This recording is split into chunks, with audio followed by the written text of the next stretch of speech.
What do we know about absinthe? Wormwood vodka, the green fairy, madness in a bottle, an infamous witch.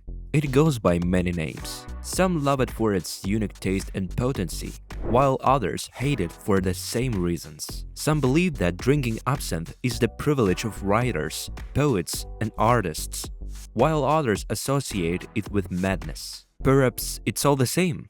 It can be confidently stated that only a few beverages are surrounded by the same aura of criminal mystery and charm. So, how did the history of this controversial drink begin? The inventor of absinthe is authentically unknown.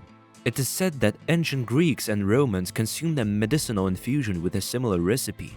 However, true absinthe emerged in the 18th century in Switzerland. Dr. Pierre Ordinaire called it a panacea for all diseases. When Major Henry Dewitt tried absinthe, he was delighted with the taste and quality of the drink.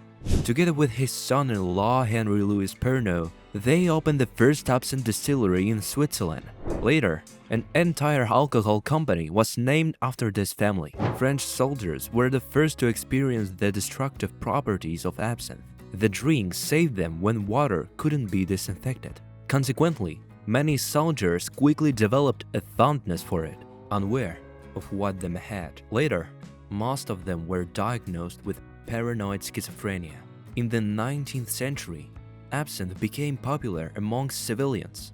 If their passion for it could be simply called popularity, it was consumed as an aperitif to stimulate the appetite. Drinking it casually and in large quantities was considered improper, but the French found an excellent solution. After absinthe started being served in cafes and restaurants, people began to frequent these places to enjoy a glass or two of this wonderful drink. To avoid suspicion, absinthe enthusiasts would hop from one bar to another, having small sips in each. The French loved absinthe so much that they even designated a specific time for its consumption.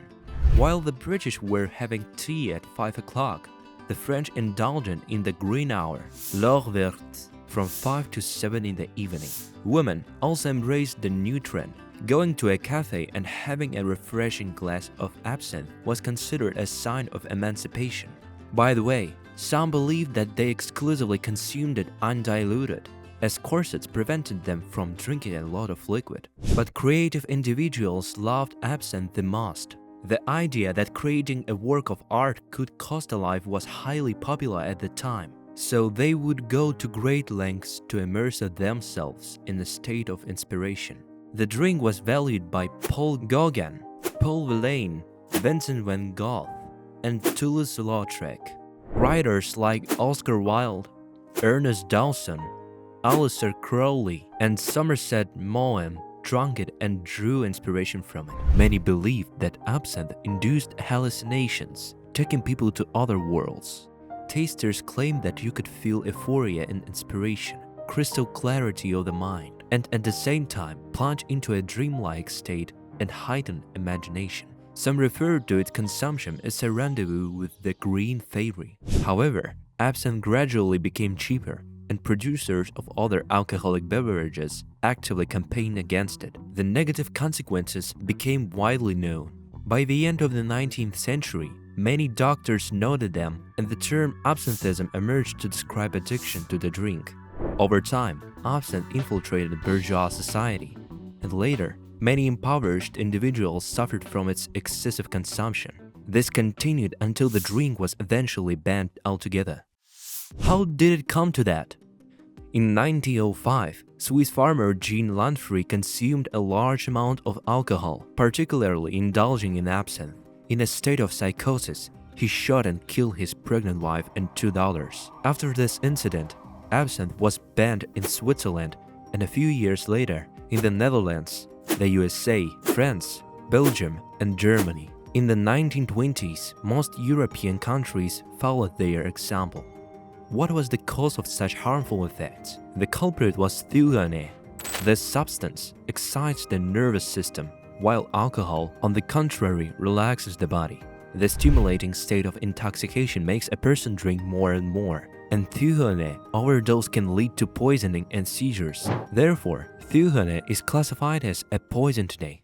How did absinthe make a comeback then? This happened in the 1980s. The youth appreciated the drink served in the Czech capital Prague. The trend revived, and absinthe began to be exported to the United Kingdom, where there was no ban on it. With the growing popularity of the drink, the thujone content in it was regulated. Therefore, all bans on its sale were lifted. World-renowned celebrities also joined the promotion. Johnny Depp became a fan of Czech absinthe, and rock musician Marilyn Manson even released his own brand, Absinthe.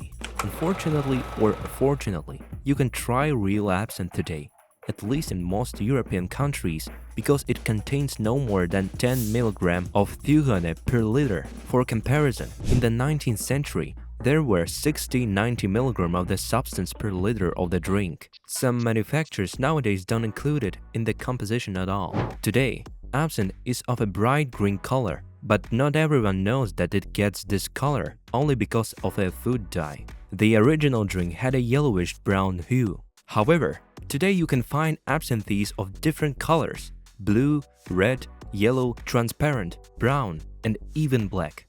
Clearly, the history of this famous drink is full of interesting and sometimes frightening events. Not everyone was willing to even try absinthe. Would you be able to?